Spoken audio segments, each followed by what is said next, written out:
live on your YouTube. Oh my God. It's trying to go live. Okay. It's trying. It's okay. Yeah, no, it's good. It was just trying. We should be live now, right? It still shows it's counting down. Oh, now we're live. There we go. Okay. We're good now. We're good. Everybody's having a little trouble tonight. You know, games getting canceled. Sorry, go back. Okay, so the Cincinnati Milwaukee game was the first game to get canceled in MLB for the protests, and the second game was San Diego Seattle, and the third game was LA and San Francisco. And then now Matt Kemp said he's not going to play in the Colorado-Arizona game, but they are so far still playing. And then Dexter Fowler pulled out in the St. Louis game. How much Dexter Fowler did you have? I had a decent amount because I had to X out all those other games. Yeah. And I X'd them all out early because my play was that they were gonna protest. So I was gonna gamble that those games weren't gonna happen. Like if you look at it, so Milwaukee was fairly obvious, right? Like that one's a good chance that they're, just gonna protest because of their location. Yeah. Close to the whatever you want to call it that's happening over there in Kenosha. And I thought Seattle for sure was going to protest or was gonna give up. And first of all, none of this is political takes. This is me gambling and what I was thinking. So like we're already in our pitchforks, Brian, just waiting for you to cancel yourself, bud. I dare you, Brian. I don't think this is news, but there's been a lot of riots in Portland, right? And so they can't I didn't think they could do it. Like I didn't think they can go and play this game and then go back to Seattle. The only reason I thought they had a chance is because they were actually in San Diego. So I X'd them out. That was right. And then LA and San Francisco. This is not a political take either. It's just so clearly there are going to be a lot of liberals in that stadium and in that front office, etc. And I thought they were going to cancel too. That one turned out to be right. I thought Carolina, Arizona, and Colorado were going to play because Arizona, right? They're probably going to play in Arizona. But the shatter is the Arizona team wants to play, and Colorado. I'm trying, Jake. This is what's going in my head. Well, I have a lot of money at stake here. And, I pay attention to the news. So you got to gamble on what you know. And so the Colorado game, I kind of swapped off almost all of it. So this started off as let me count this. 1, 2, 3, 4, 5, 6, 11 game slate, something like that. And we're down to 1, 2, 3, 4, 5, 6 playable games.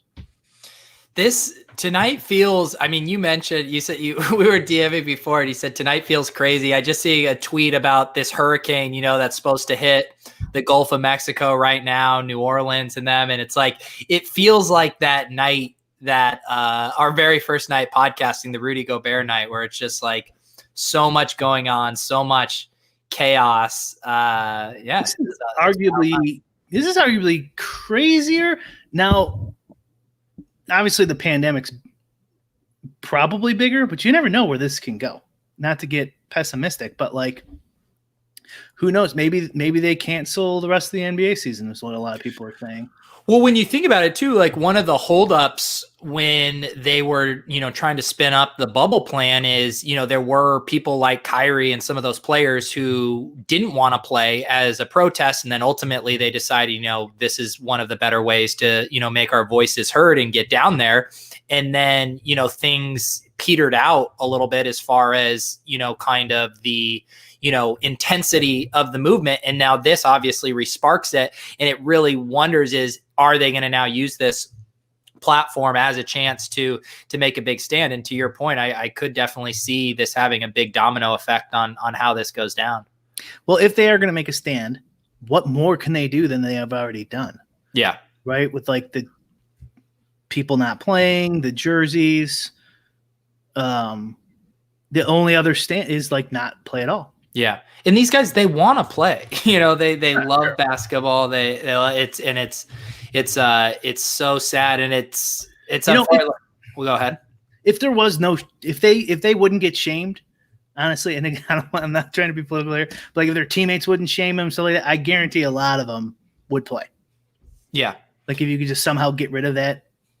I'm not saying it should be gotten rid of. I'm saying hypothetically in a universe where somehow they were immune from criticism. Yeah. I bet they would play. A lot of people would play. Well, I would say I would largely guess they all want to play. I think they're also trying to reconcile this thing of like feeling like, hey, I have a platform, I have a voice. People will listen to me. A lot of people don't have this platform and this voice. How can I, make that known? Yeah. Well, I'm more saying I don't think they all think exactly the same. And I think a lot of people like to just say that like these groups of people think exactly the same. I bet some of them don't give a shit and they just want to play basketball. Yeah. Yeah, I think it's and I think that's what makes it tough too. And that was like when Kyrie was saying early on, like we shouldn't go play. There's a lot of guys looking around like, man, I really want to go play basketball right now. Did you see that GIF or whatever going around of LeBron James reading books? No. It's pretty funny. Someone called him out for reading. LeBron is really good. It's something like this. LeBron is really good at reading the first page of every book. And he just has this conglomerate, this collage of LeBron opening new books, and it's always on like the second page. That's funny. Because he's not reading them, right? He's just doing it for a photo op.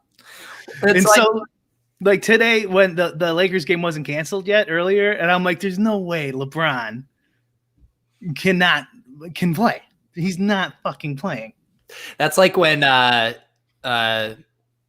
late night talk show hosts have authors on, and you can always tell that they just like skimmed through and read a few reviews of the book and didn't clearly read the whole book. They're like, great book, love it, tell us about it.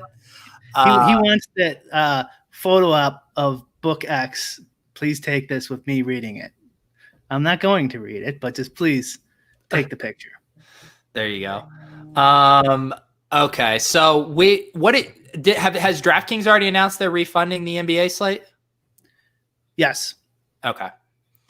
So everyone's off the hook there, and then MLB, it's still up in the air. What'll be done with that? Yeah, let's check on that Rockies. Anything? I can't imagine. It might be a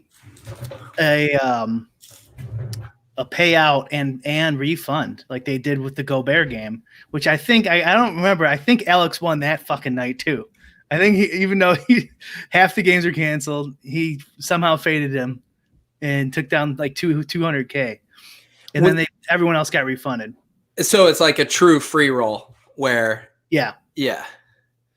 A free roll for Alex. The rest of us, we just got our money back. Yeah, us mere mortals. So that what are we down to? We're down to just back to golf and MMA. You had a bad beat on MMA last week, right? Yeah. I had the nuts with what's his name? This is why I probably don't deserve to win. I don't remember their names. The last fight, the big fight, Munoz. Yeah. Versus who was the guy he was fighting? God damn, I can't remember. I didn't even end up. I'm gonna actually try to pull up my screenshot that I sent you of my lineup. Yeah, okay. And so it looked like DFS MMA Twitter, John and all those guys had my guy winning, and the live line, DraftKings live line had him like minus 350 or something right at the end to win. Yeah, and the refs went the other way, and so. Were you sweating it?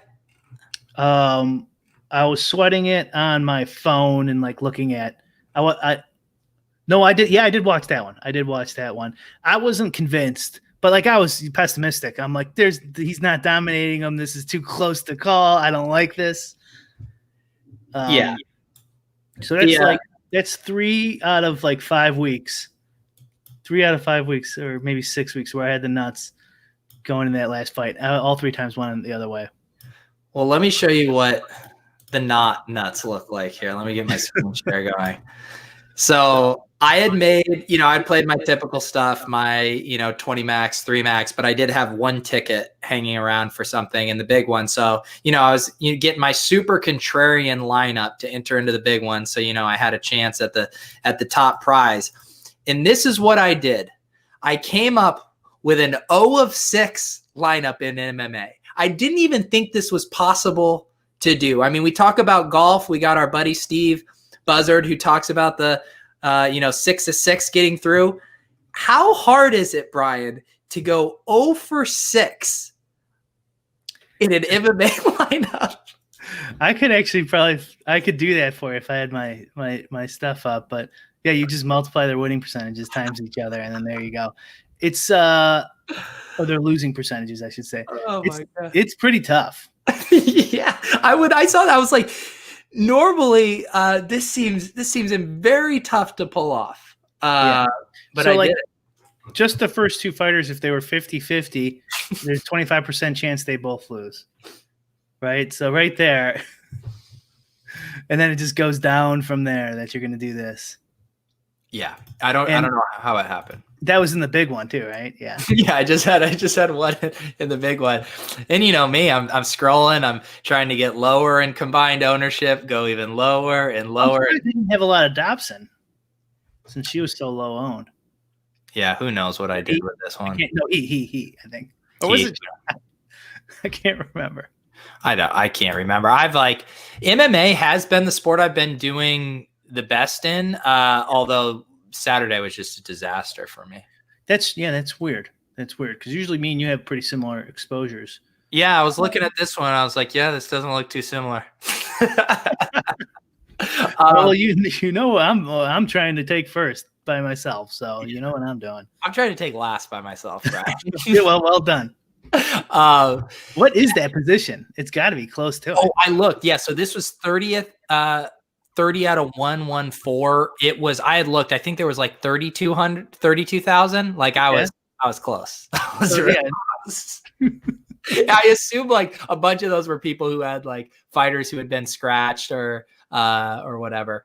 That is another problem with the MMA product right now. And we've talked about this before of just like there's scratches every single week and we're just down to, 10, 11 fights. It's really like those few cards where we get the 14 and 15 fights. Those are just night and day differences as far as what you can do from a tournament perspective.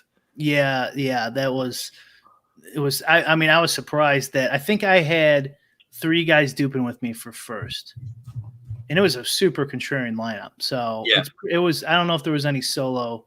Oh, actually there was a solo lineup because that was what would have won. And Shawn Michael here, Frankie Edgar, that's it. So if I would have had Frankie Edgar instead of Munoz here, then I solo ship it.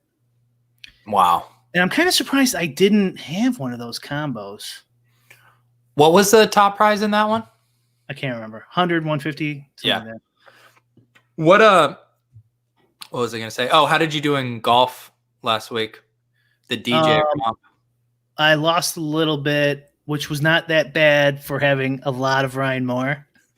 Oh, yeah. God damn it. Why do I do it to myself? Who withdrew after the 8th hole. When you messaged me that day one witdraw, I mean, come on. So yeah, after that, honestly, I didn't even look at my lineups. I'm like, I don't even give a shit. And then on Sunday, Nelson put up his little who has the chance to win. Yeah. Graphs. I don't even see that. And I was on there. I was 5th to win the 5,500 or whatever, 500. With Ryan Moore? No. Okay. But I didn't have him in all my lineups. I just had him in. I had him just in the ones with me. I'm in 40% and the one with you. I had a ton of them. I know. And I was like, oh, I got a 5% shot of shipping this. I was in fifth best chance. And of course that didn't happen. But it wasn't as bad as I thought it was after Moore withdrew on the 8th. I haven't this tournament. I don't know if it was because it was in Boston. I had threatened to go live sweat it if our team made a run, but I watched more golf this past weekend than I had any other weekend. And my God, if I'm going to have any biases about golf, it's going to be about DJ because that was just unreal, that performance. Did you have any of him? I had a little bit of him. I was similar to you. I actually, I think I returned like most of I was like near break even, which for me in PGA, I am not kidding. It sounds like I'm doing a bit or I'm joking, but when I look at my DraftKings and I'm only losing like 10% of my buy-ins, I legitimately feel like I've won a GPP. That's how I feel. I had a little bit of him, but I had a lot of teams that I got 6 of 6 through the cut, and that helped. Oh, okay. Man, you should have won then because it was pretty low. No, Brian, I don't win. You know what I did well in? I've been playing. I love playing the Pat Mayo's contest, the 3 max. It's a $15 3 max rake free, and I did well in that. I think I cashed all 3 of my teams in that one. I saw he came up with his own media company or something. Yeah, he launched his own YouTube channel. He's going to be trying to have, I believe, his own kind of like podcast and show network. He has like the Ander Cuss show on there, and I haven't got to see his full set of programming yet, but it looks like he's branching out a little bit on his own. Interesting. I've never watched him. And that's not an insult to him. Like, I didn't pay attention to anybody until seriously like 8 months ago, except like Alex, basically. Yeah. Except Osmo.com. I didn't really. And I would just follow news sources and stuff like that on Twitter. Yeah. I didn't listen to anybody else. Not that I would listen to them, but like now that I kind of know people, I'll like listen to Maddox's show and stuff like that. Like.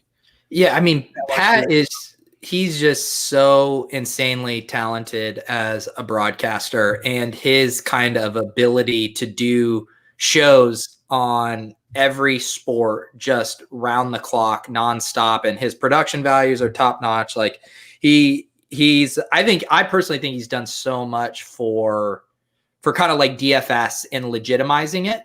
Just as opposed to like, all of us guys just on our little Yeti microphones from our offices, and him kind of taking that production to the next level and showing like, yeah, we can provide, top tier analysis about these sports from a DFS perspective. I think he's done so much for it. Great. All right, let's see here. What else? So I will just say where my mind's at right now, because I am now in like the throes of drafting season-long NFL teams. I am now starting to set my sights on NFL DFS. I'm starting to think about Showdown. I'm starting to think about like what kind of contests I want to play on Sundays and stuff. Have you gotten the wheels turning at all about NFL, or are you not quite there? A little bit. I've done a little bit extra work, just a little bit during the whole pandemic period here, but yeah, I'm gonna start next Thursday. I already carved out a day to work on updating my model and stuff like that, and but nothing like best ball or anything like that. The problem for me with best ball is I don't want to sit there and do it. Like, I don't know if this helps you out, Brian. Someone just said Dodgers just posted a lineup. I mean, they already canceled. So I don't know. So I don't know why they're posting a lineup after already canceling. Sorry, keep going on best ball. That guy's got me thinking. But yeah, so like I talked to Steve Buzzard, our buddy, speaking of which, and he on our show, remember, like, I don't know, 2 or 3 ago, I said, who are these season-long pros who make money? And it turns out he used to be one before DFS. He used to play. I believe it. Yeah, and he said he would make, I can't remember what he said, like 30 to 60 grand a year back in the day, which is a ton, playing these just season-long leagues. And he was telling me some of his strategies, and I don't want to give them away. And I'm like, oh, that makes sense. Okay, yeah, I guess you could see. But it is, and I think you commented on this, it's a big waiver wire process, which is what I assumed. I'm like, because I've played, home leagues forever. And I'm like, I do not want to do that. And so in best ball, though, to apply some of the strategies, besides like just the obvious ones, like the correlation and stuff like that, we'll just use correlation, for example. I don't want to sit there You know what I mean? And do 150 live drafts. Yeah. And you can't without that. And unless there's a bot, which I would love to have, someone wants to make it, and I could just upload what I want. So this is interesting. I did a show with Mike Beers. He's the big RotoViz best ball guy. I did a draft with him yesterday, and he manually drafts a bunch of teams, and he did use the autopilot mode on Underdog to auto draft 150 best balls in the $5 Best Ball Mania. It's like a $20,000 top heavy prize, and he called it his hedge book. And basically what he did is, he's done research on like the best ball win rates, and that these hyper fragile running back starts are actually the optimal way, where you're taking 3 bell cow running backs at the top, and then you don't touch running back again. You're basically making the bet these 3 running backs stay healthy and smash, and then you just make up for wide receiver and tight end with volume. I mean, you're drafting 9 to 10 wide receivers after that. So, but he calls it his hedge book because this strategy worked when everyone was drafting wide receiver heavy. There was a couple years where that was happening. And so you were getting these good bell cow running backs in the 3rd round. This year, everyone is so running back heavy that by the time the 3rd round comes around, the bets you're having to make are on like washed up guys like David Johnson or Le'Veon Bell or whatever. And so he calls it his hedge book because he's still doing the hyper fragile strategy, but really taking risks on these running backs that he's not drafting anywhere else. But he set up his configurations on positional limits that he was automatically drafting running backs in the first 3 rounds to get this specific construction. And he's basically saying, if this subset of lineups hits, it means everything else I've done has not worked. But to your point, he did use the autopilot feature and gerrymandered his rankings and used the positional limits to get the constructions he wanted without having to draft them. Fair enough, but then he can't set up correlations with his QB. Yeah. You have to, and that's what he said. He said the stacks where he was getting wonky lineups, whereas when you draft manually, you're definitely emphasizing stacks. I mean, I guess if you start now and just do like 1 a day or 2 a day, you can get 150 in. I don't know. I don't want to do that. Yeah. And I like, from my perspective, I'm doing it because I have fun doing it, and I'm not feeling the pressure to max it out. And I've been doing what you've been saying. I'll just do 1 a day, when I have an hour of time, maybe in the morning or at night, and they're fairly quick on Underdog. You'll get like a 50-minute one. I've done a couple on DraftKings. I did a bunch on Drafters, and I just do them for fun. But if you were trying to do it, it would be a huge time commitment. I was trying to think of it, Brian, like, guys who multi-tabled like 1-2 no limit or whatever. If you like multi-tabled like 8 Underdog drafts at the same time, if you could even pull that off. If I got the money right then when I log off PokerStars, I'd do it. Yeah. But I have to wait 6 months or whatever. I know. Yeah. It's what's Underdog's first prize on their big one? Their big one is a $200,000 first prize. Yeah. I might just do it for fun and just auto draft 150. You should. Well, first of all, this will pique your interest. There's going to be overlay in the big one. They're already doing tons of promos to try to get people to draft the big one, because what they did is they did the $5 price point, which has just been, I think, way more attractive to most people. What if I paid someone to sit there and draft for me? Yeah, I'd be against the Underdog rules, terms, and conditions. I mean, I probably shouldn't speak out of school, but I don't see why not. And what are you doing for the next 2 weeks? Yeah. No, I charge $500 an hour and 75% of your ROI, but otherwise take that down. Actually, I did take it down. Paid you $500 an hour. Can you undercut them? I'm sure Jake will come in with a lower price. Yeah. I mean, I do get it from like you're playing all the sports right now, so you don't need the action void in your life, and you don't need all your money tied up. But from a season long DFS perspective, like the optimal way is like, see, I'm now getting myself into all these managed leagues, which I'm going to absolutely hate by like week 8 with the waiver wire. But if you just do all best ball and then play DFS, like that's the perfect kind of way to spread out your time investment across the year. Oh, and I'm not slamming it. I have fun. I definitely see myself. I'm just too busy. That's all I'm saying. Like, yeah, to be able to do all this stuff. And I do want to max out the DraftKings has a $3 version. That's like their 20 max. And I want to max that out. That's the thing. It's the underdog ADPs this is what I've seen. The underdog ADP is so efficient. Like there are no bargains. Like it's updating in real time. Like people are aggressive going after the stacks, all the buzz players. Like you're just not getting a deal in there. However, you go and review the lineups after, and you have just shit correlations. You have people taking, 4 quarterbacks when you need to be taking 3 at most. Like lots of mistakes there. DraftKings is both though. You're not only getting like correlation mistakes, but there's absolute insane values on there.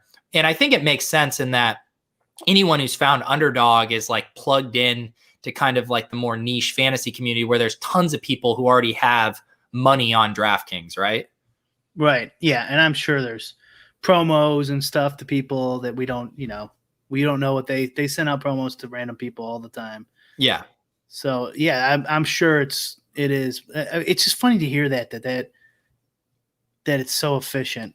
It surprises me. I wonder if that's right, because I don't think there's that many sharp player people. But football has actually got a weird like mechanism to it, where it used to be the easiest sport to win, and then kind of got quickly towards it's still a good DFS sport. There's still money to be made, but like it's just easy to get good info in the NFL, and all the tools are better now than 5 years ago. You know what I mean? And so it's easier for people to build lineups and stuff like that. So like the bottom end of your opponents isn't that low anymore. Yeah.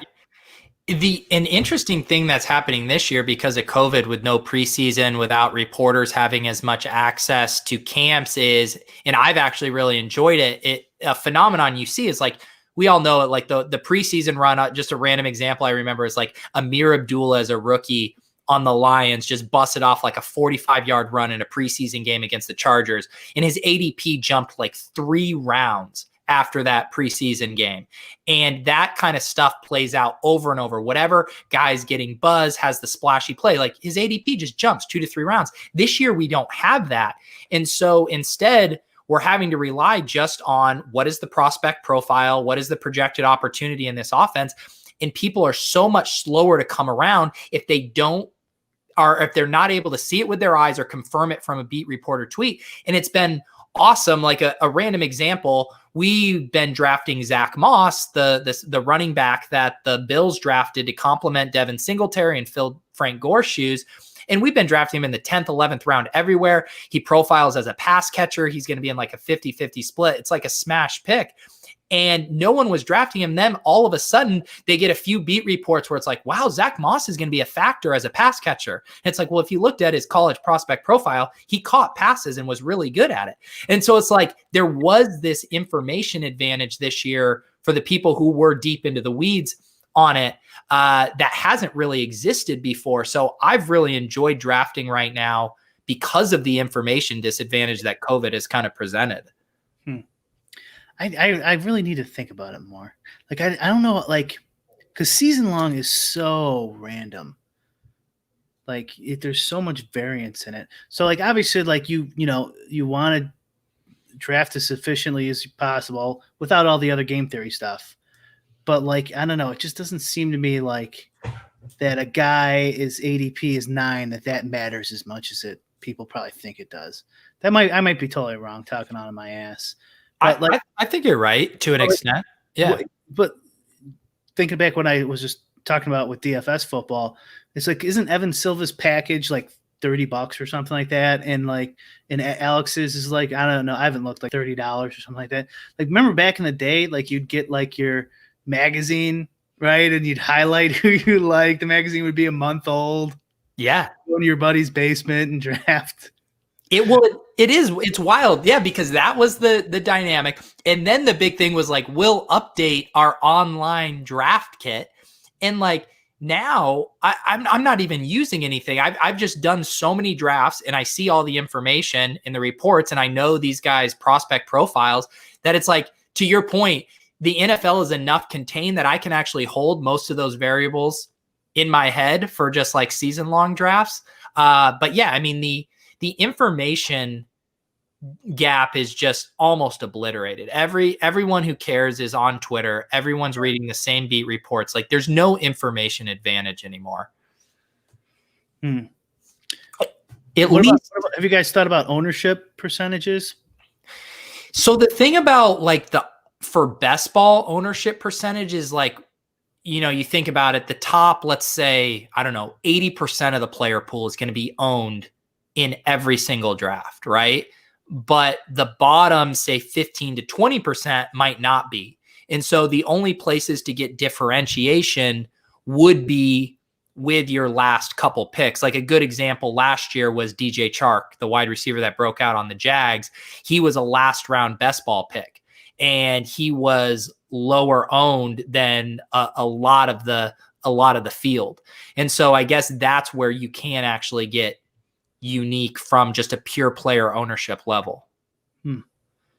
But then the other ways to get unique is just through your constructions and your stacking and your correlations.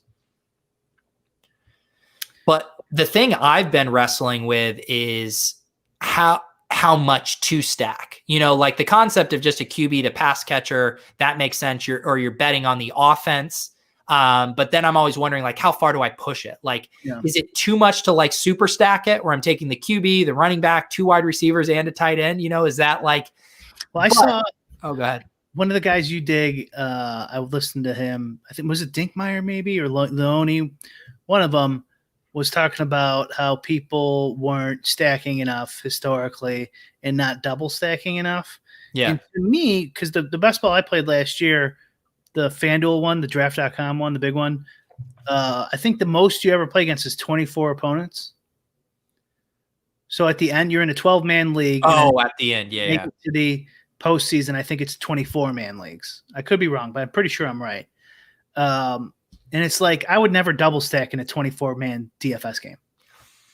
And I think that's why it's tricky, right? Because not never, but you know what I mean? No, I do know what you mean, because so basically you're playing like a 13-week tournament, right? So you have to survive that to advance. And then you're basically playing in 3 kind of DFS style tournaments after that. So even though you might not need the double stack in the final week, in the first week, you might need that highly correlated double stack the team. It's when the 49ers and Saints play in the dome and they each score 50. Like you might need that stack to advance you to that next round, even though you might not need it in the final week. Because they're like individual tournaments along the way to keep progressing. Yeah, but yeah. So like, but like that should even out over a season. So like if the Giants go off in week 1 and you get all the points and then they suck balls in week 2, you're even. So it doesn't really matter. Like, but I'm talking about week 14 when it's like one and done. Right. That's what I'm saying, where I think the strategy is the worst. Or not the worst, but like you're only playing against 24 opponents, 23 opponents. And I'm saying in the week 14, it's way more than that. I think the week 16 would be when it was pared way down to just 24. I don't think so. That's how it is this year, because it keeps narrowing. It's like the top 10% or whatever, I forget the number. It's like moves on each week. And then by the final week, it's just a few. I thought it was like week 14, it was like 24-man leagues. And then those guys consolidate in week 15, 24-man leagues, and then whatever the last one was. As an underdog investor, I should know this, but I believe it's different this year. But even if it's 100, if it's 1,000 or 10,000, now you're talking. Yeah. So like here so they have it set up. The opening round is week 1 through 13. And then I need to figure out how many people they get rid of, but then it is, let me go to the all rules. Oh geez, where are we here? Okay. For example, Yeah, so there's 1,800 round one groups, yet 5,600 of those entries will advance to round two. Yeah, but as long as it's in a group format, that doesn't matter. Oh, so you're saying that you think it's a 12-person or a 24? There's 1,800 groups. Yeah. Yeah. So you just need to win your group. Yeah. So if it's a 12-man DFS single entry, I'm not throwing in a 4-man game stack. I'd probably just play close to my cash game. Right. Yeah, no, I think, yeah, you're right. At the end of round one, the top 3 performing entries in each group will advance to round two. Round two will consist of 5,600 and 468 12-person groups. So you are in these mini 12-person groups. Yeah, there you go. I wouldn't do it then. I just stack, just one stack, two stack. I wouldn't game stack. I wouldn't 4-man stack. You can't game stack either. No. How do you know they're going to play each other? Well, actually, you could if you look ahead. That's true. Whoever your first, so these are the little edges you could probably piece together, because it'd probably be better to play for the postseason, and then whoever your QB is, the run back option, the best run back option, and his number 1 should be moved up in your queue. Yeah. Yeah, that's a good point. Like a season game, yeah. Pull up the week 14 schedule trying to identify so here's a good one. I've been drafting a ton of Giants and Cardinals. Have been 2 teams. I mean, that's a nice pairing there in week 14, Giants versus Cardinals. Yeah. And that's actually a pretty easy stack to do based where they're going on ADP. The Cardinals go a little earlier, the Giants go a little later. Yeah, that's interesting. That to me would be a fun edge to start to look into some of these week 14, 15 matchups and trying to figure out, does the ADP lend itself to some of these pairings? Yeah, there's some other ones that Steve was telling me about. I just don't want to give away his edges. I would. Is Steve playing the best ball? I don't think so. Okay. He might. Yeah. I don't think he has. I don't think he has time. He probably will end up doing it. That's his main sport, I think. Yeah. Hey, before we do PGA, what up? What about I did post our special mystery guest as the title. Yeah. We sent an invite out to a guest. I had a lot of people, Brian, they know me as the deposit king, but they don't know who made me. Right. Who made the deposit king himself. I mean, what do you want to tell the good people who we're trying to get on? We got a confirmation from the Cash Out King. The Cash Out King said he was going to come on. I messaged him. I'll tell you exactly what I said. I said, "Hey, brother, I do a sports betting DFS live stream on Wednesday nights at 8 p.m. Eastern with my pal Brian Hooper. Any interest in joining us this week to shoot the shit and maybe fire some live bets?" And he replied back, "Sure." He said, "Sure." And I said, "Sweet, looking forward to it. I'll send you a link before the show." And I sent him the link, and it was just crickets, man. Crickets. Okay. Well, looks like no Cash Out King this week. That would have been fun. It would have been fun. I don't know why he didn't want to come on. I thought we could have had a good time. One thing from your YouTube chat, Brian, real quick. Looks like Dodgers and Giants might play. Yeah, I saw that, Taylor. Where are you getting that info? I'm not seeing anything. Reveal your sources, Taylor. Sources here. We vet sources here on Lolz. Why don't we make a winning lineup this week? Let's make a winning lineup. I mean, it does upset me. It's only $500,000 to first. I normally don't have a lot of bet for that. Yeah. I mean, Brian, would you say I'm due? Based on the due theory, I think you are definitely due here. It feels like I'm due. I don't know. I would say due would mean like you had shots and didn't get there. This was just straight garbage performances by all the teams we entered. I wasn't, and you know what? I was projecting. I was talking about my own performances lately. Like, I'll take the win anywhere. I'll take it in a shared lineup with you. I'll take it in anything.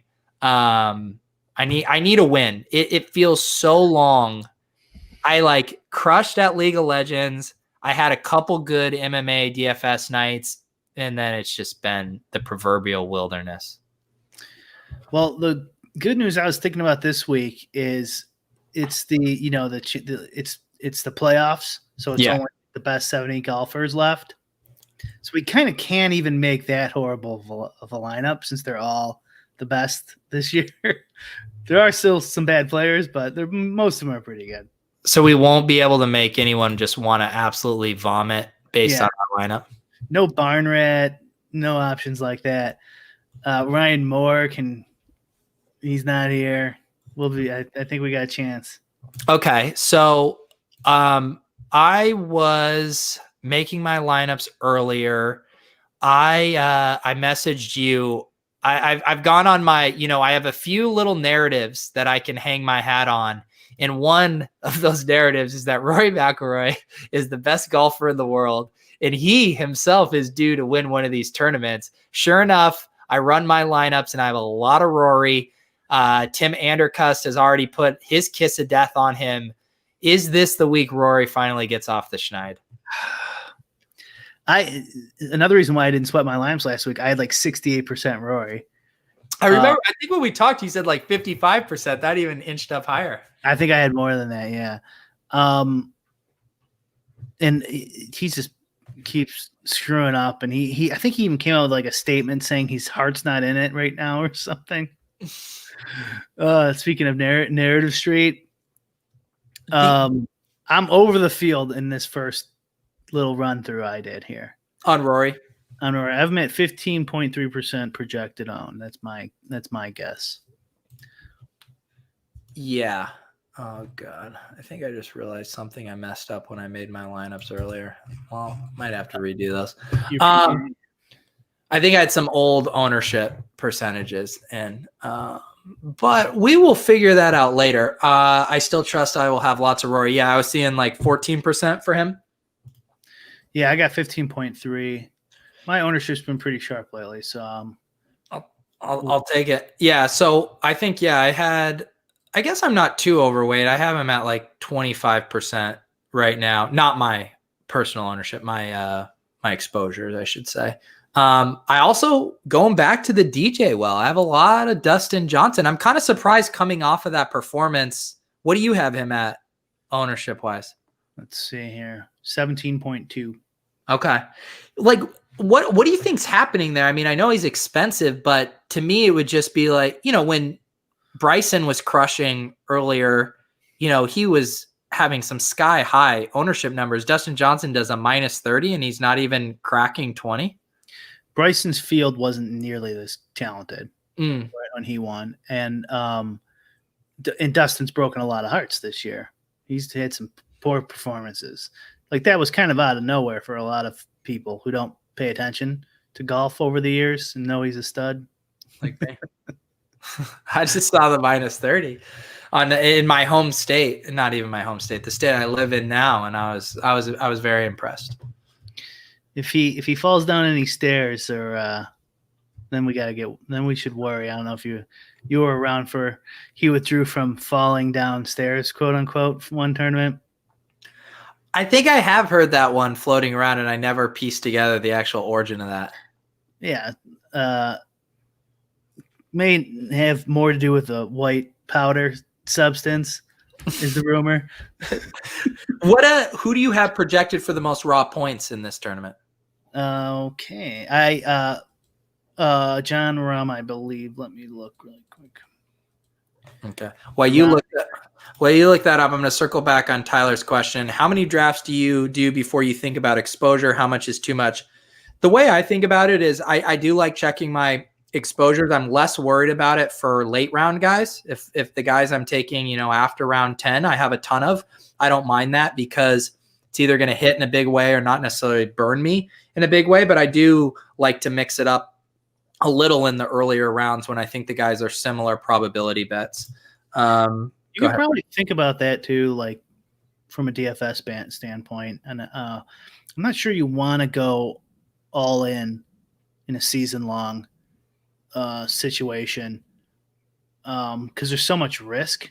Yeah. Where, like, if I'm just playing a showdown or something, like, I could care less.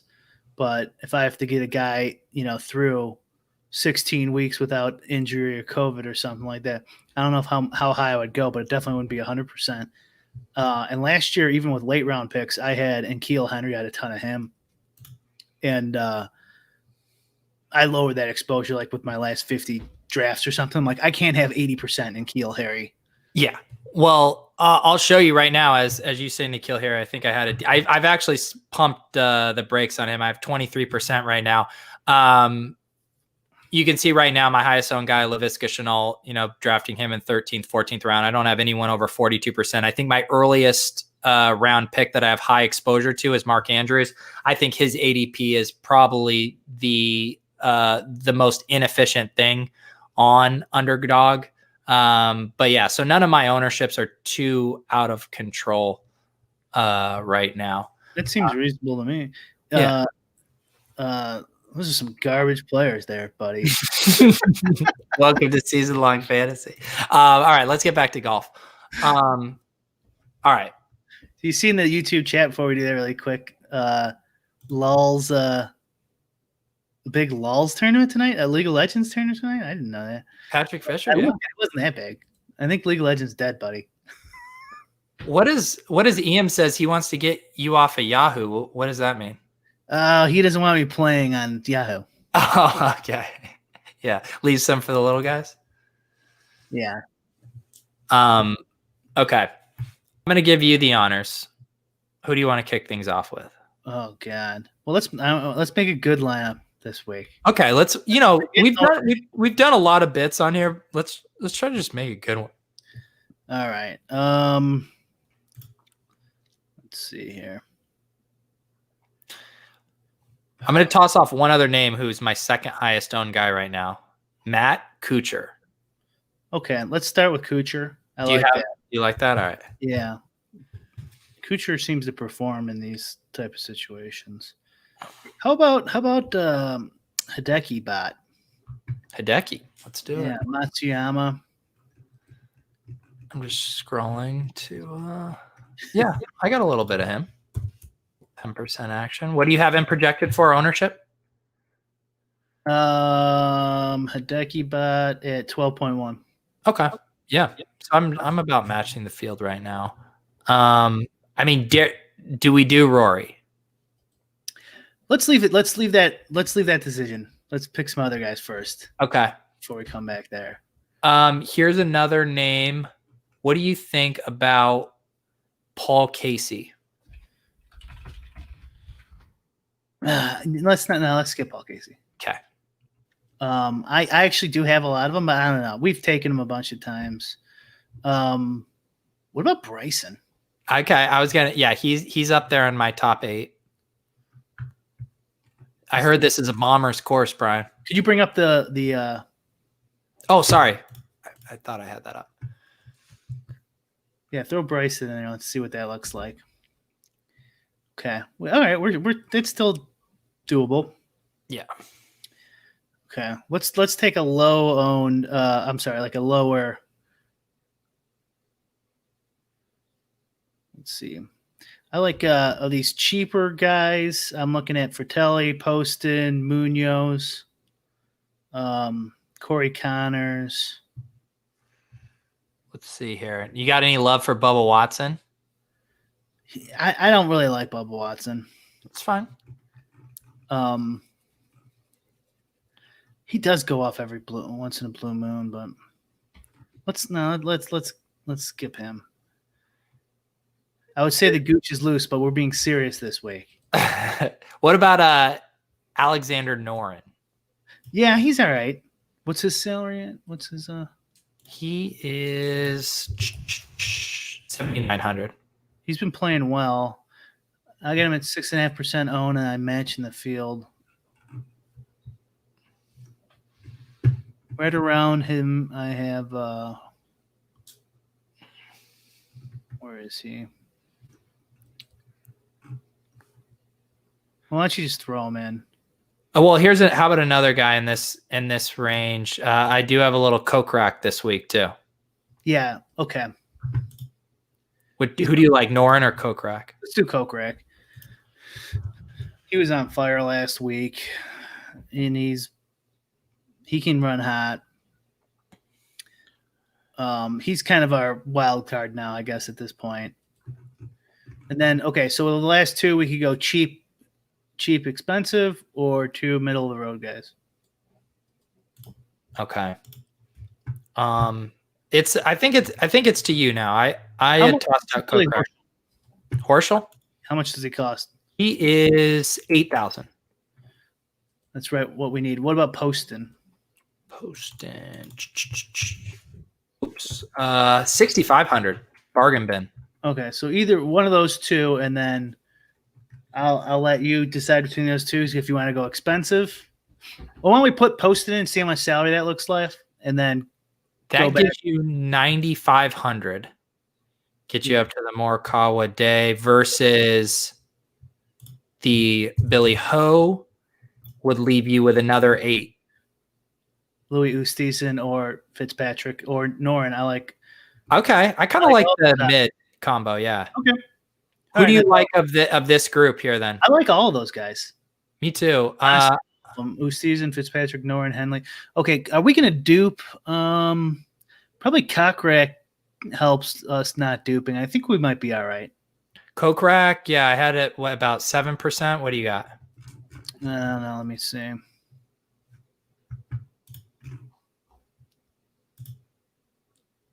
I got him at 6. 6, okay. So and then not too bad, but what do you have? Oost, what is he at for you? I'll go down the list here. I got Oosthuizen at 3. Who are those other guys there? Fitzpatrick, Noren, Henley. BurgerFan69 says, what rack? That, my friend, is the Coke rack. Matthew says, FanDuel sent me alert saying Dodgers Giants is happening tonight. Okay. Well, we are close to being done here, and then Brian can go figure out his baseball map. I got 7.2, Henley 9.5, Sung JM 10.3, Alexander Noren 6.5. If we put in Noren, what's our combined ownership here? I haven't been adding them because we weren't going to play that rule. I thought. Kyle wants to know which one of these guys is going to withdraw on day 1 today for us. The Lolz kiss of death. We were just fucking around before. This is probably the winner right here. We just had Spags on. We were just trying to have fun, dick around, do a comedy bit. Yeah, no, those weren't serious. This one is at least top 3, probably going to win it. I could add this up though. So I got Noren at 6, Horschel I have at 10, basically, so 16, 22. What do I got Bryson at? 22, 38. Hideki Bot makes it 50, and Kuchar makes it like 60%. Okay, so the optimals were around like 73, 77, and 80 were the top I had seen. This is definitely our chalkiest lineup ever. Maybe that's what we need to get us back on the right track. Do you think, I guess the ultimate question is, do you think this is duped? Probably. It's probably got like, I don't know, like a 20% chance of being duped. I'm not sure it's definitely duped. Yeah. Well, now that we're broadcasting it live, maybe. I mean, if the show ever has that kind of reach to move the market, we'll be in good shape. You only need to move one. That's true. Burger Fan has a question for you. I keep fading English and he's wrecking me. Should I start playing him in cash? God, I know. I have been too. Let me see if I'm playing him. Looks like I'm fading him again. Cash is different though. Cash, if I don't know if you make your own projections, but if he's fitting in there, I would see no reason to fade him in a cash game. Brian, I love how you just always generously assume that our viewers are making their own projections. I always laugh when you say that. Well, whatever. If they got to be coming up with something, right? In Brian's mind, the only people who watch this show is Alex and Steve Buzzard. He's like, if you happen to make your own projections. It's true though. Like most people who watch this are in the industry. Right, but they're not making their own projections. Half of our viewers are in the industry. I right. Write 1 in the chat if you don't make your own projections. Write 2 in the chat if you do make your own projections. Right, 1 if you work in the industry. No, you're gonna pollute my poll. One. Even if you're lurking and watching this 2 days from now. Look, you know I have a stomach to get more contrarian. Do you wanna mix this up, or you wanna let this one rip? I'm liking it, but let's just do one last. Like, who do you like that's low on? How about that? I'll give one, you give one, then we'll decide. Okay, let me look. So I like. Okay, that's probably too crazy. How low on? What are we talking? Under 5%? Yeah, like under 6. Okay. So like your boy Bubba would fit the. Right. Bubba is probably. Yeah, Bubba is going to be my. That's going to be my Bubba. Yeah. But I mean, you want me to get deeper than Bubba? Cockrack I have at 6, so it's tough to drop him. Morin's pretty low owned. Horschel we could drop. He's 10%. So it would be Bubba for Horschel, or Horschel for Bubba. Yeah. How much does he cost? That's going to leave some salary on the board. 500. Well, that wouldn't be duped. Yeah. Look, hey, Brian, you were right. I was wrong. Burger Fan says I actually am making projections. He never projects too well. I was wrong. I apologize to the good people. That's right. I tried to assume that someone you named Burger Fan 69 wasn't making their own projections, and I was wrong. See, you think your audience is my audience. Hang on. Before we slander our guest, I want to let you know I did receive a DM 2 minutes ago that says, "Been busy, sorry." So okay. That's the official statement from the Cash Out King on why he wasn't able to make it on. Yeah, somebody asked Jason Cornell, where's the special guest? Not our fault. We tried. If he wants to come on again another week, we can try again. Maybe he would come. Maybe he'd come on MMA live stream if we end up doing another one before football starts. There we go. I saw some today that there's like an MMA card every Saturday night until December or something. Like they just don't stop. Nice. Okay. Sorry. Are we gonna go? Are you okay with Watson in the 500? Or do you want to go Billy Ho and a little more chalk? Let's you like Watson. Everything you do turns to gold. That gave me a good laugh. You had what, a video this week that got like 100,000 views, right? You deserve. Oh, wait. Well, a video featuring Mr. Brian Hooper. I mean, come on. Breakout performance. I'm telling you, I wasn't just bullshitting. You doing Tom Kennedy's line in that video was just so good. When you compare me to Leone, it wasn't like I looked really good. You did, and it was so funny because everyone was bagging on Leone and Deke's acting, which no one mentioned you because you actually you nailed the role. I gave you like multiple takes and shit. I sent him files and yeah. No, it was great. I loved how that came together. So yeah, that was funny. If you haven't seen the Awesemo MTV style cribs video from DraftKings and my parody of it featuring Brick, you definitely need to check that out. Definitely. So in honor of that video, let's let you have the final pick of Bubba if that's your guy. There it is. We're right. Submitting it. It literally can't be anything worse than what we have been doing. So, yeah. All right, guys. This has been Lolz. We apologize for teasing a mystery guest, Mr. Cash Out King, who didn't join us. Maybe next time. Brian, any final words here?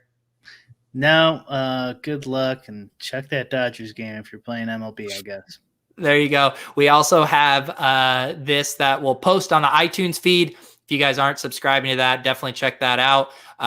If you search for it in iTunes, I believe. Are we uncategorized from video games now? Are we in fantasy sports? Updated. I did the switch. This is your domain, not mine. Let's look at this real quick here. Lolz, a DFS show. I'll go to let's see here. Dun dun dun dun. Fantasy sports. Hey, I did it right. Sports. There we go. So we are now ready to take over the fantasy sports world now that we're correctly tagged. All right, guys. For Brick 75, For the Cash Out King, I'm Peter Overzet, and this has been Lolz.